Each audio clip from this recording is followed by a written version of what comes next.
Pertembungan derby Lembah Kelang di pusingan kedua Piala FA sememangnya dijadikan pentas kebangkitan buat Selangor FC dalam misi untuk meraih kepercayaan penyokong di samping untuk mencerahkan peluang meraih kejuaraan pada musim ini. Hasrat itu bagaikan terlaksana di awal permainan apabila tandukan Herlison Kayon berjaya menewaskan Kevin Mendoza, namun jaringan itu dibatalkan ekoran kekasaran terhadap Giancarlo Gallifuoco.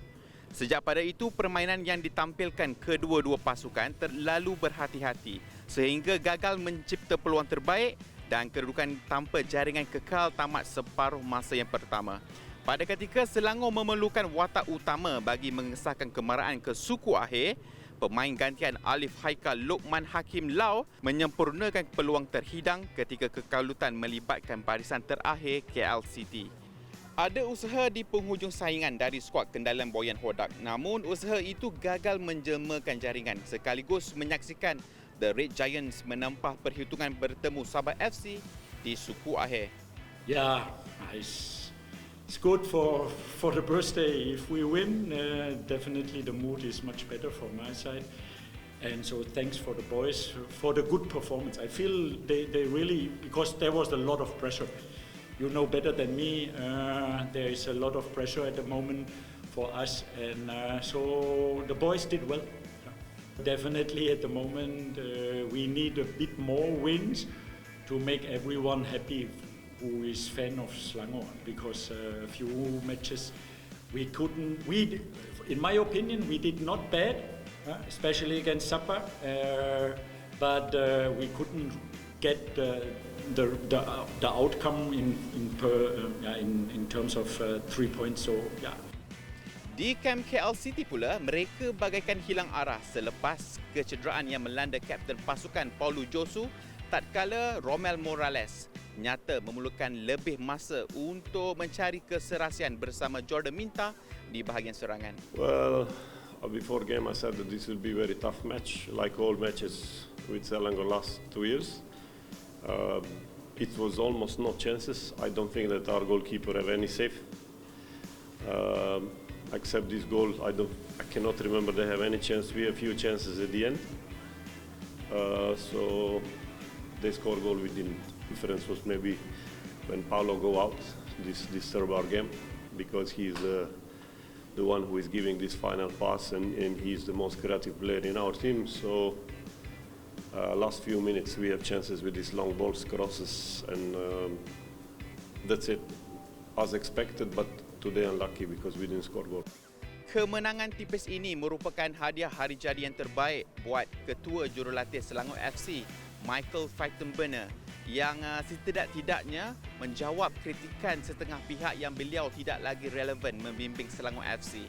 Diharapkan juara Piala FA Malaysia 5 kali itu terus bernafsu untuk mencari kemenangan, pada masa yang sama menyelesaikan masalah kejatuhan prestasi yang tidak menentu pada perlawanan seterusnya. Karl Nunes, Nadi Weekend.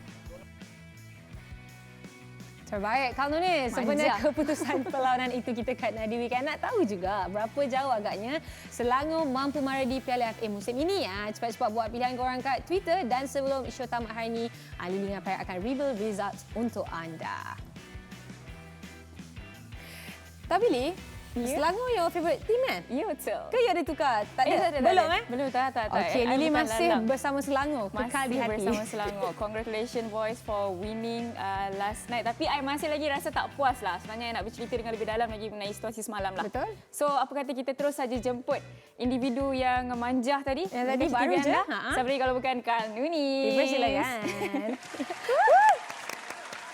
Hello. Welcome. Apa khabar? Khabar baik. Kau sihat kan? Alhamdulillah sihat. Makin manis. Makin manis, makin sihat nampak Karl. Okey semua? Alhamdulillah semua okey. Alright, okey Karl, semalam Karl sempatlah jenguk game dengan keputusan sebiji gol diperoleh pasukan Selangor. Adakah sebenarnya Selangor yang struggle ke KL yang tak ada luck ke macam mana Karl? Apa cerita semalam ni? Luck Selangor je semalam menang 1-0 ni. Hello.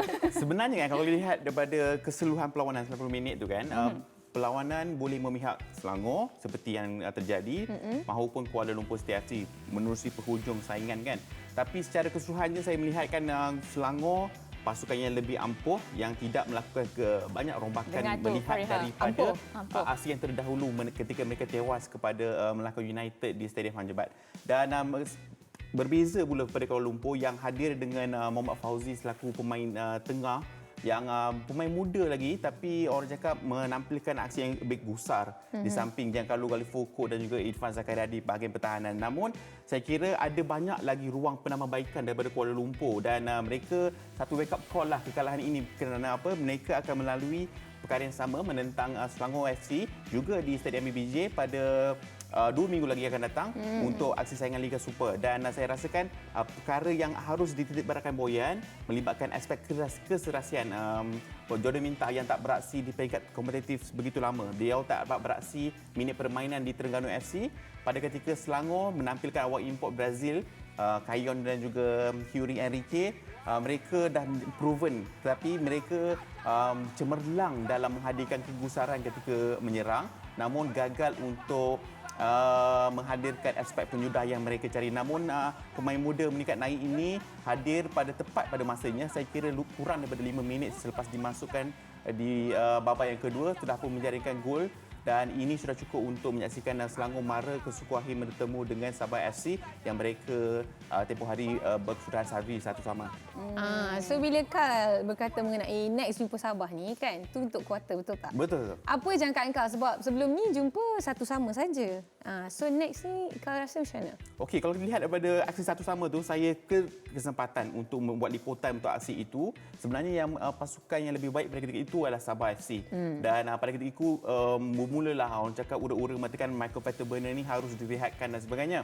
Namun melihat daripada pasukan kedua pasukan ini, saya berfikir Sabah FC punya sedikit kelebihan pada ketika Selangor yang hadir pada kempen 2 selepas ini menentang Penang FC dan juga Kuala Lumpur ini, mereka harus membuktikan sesuatu. Pemain ke-12 penyokong mereka sudah mahu melihat satu kebangkitan. Mereka tidak lagi melihat Selangor seperti di awal saingan. Di awal saingan mereka muncul selaku pasukan yang paling banyak menjadikan gol, 21 jaringan di dalam saingan Liga Super di belakang Johor Darul Takzim. Namun ada perkara yang kurang enak berlaku di dalam kem Selangor yang saya fikir menjejaskan prestasi Selangor di atas padang. Dan melihat daripada pertembungan ini Sabah dan juga Selangor merupakan pasukan paling cemerlang dalam saingan Piala FA. Mereka mungkin biasa-biasa dalam saingan Liga Super, tapi when it comes to Piala FA mereka luar biasa. 5 kali kejuaraan, yang kali terakhir saya fikir pada 2009. So terlalu lama untuk pasukan seperti Selangor untuk tidak menjulang kejuaraan berprestij seperti Piala FA inilah.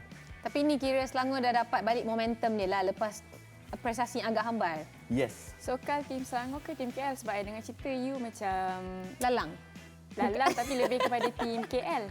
Betul ke kan? Betul ke sahih ke perkara itu? I memang sokong apa yang effort yang dilakukan oleh Ultras untuk kembalikan zaman kegemilangan itu dan atas waktu itu I kekal bersama Kuala Lumpur City FC. Sejak bila ni? Tiba-tiba je. Okey, tapi tak apalah.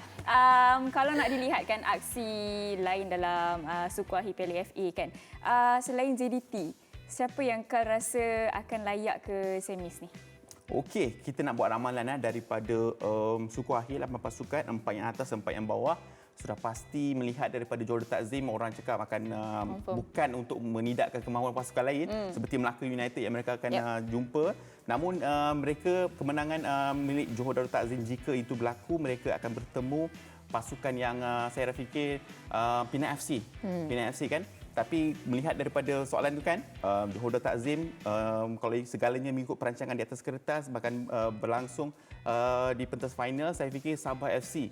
Saya ingin melihat Sabah FC berada di pentas final. Bersama JDT? Bersama dengan JDT. Sebab kalau lihat daripada saingan piala ni kan, Piala Malaysia ataupun Piala FA, seringkali ada satu pasukan underdog yang akan mara ke sejauh peringkat final. Seperti satu ketika dahulu kita ada PKNS kan, yang akan beraksi dengan Johor Darul Takzim pada ketika itu. Tapi Sabah ni kan, dah 7 tahun dia orang beraksi dekat Liga Perdana. 7 tahun berturut-turut tu zaman kegelapan diorang lah, because Sabah ni dulu macam JDT waktu ini. Diorang punya zaman 80-an, 90-an. So sekembalinya mereka dalam kancah Liga Super ni, kini duduk antara pasukan 4-5 terbaik dalam saingan Liga Super.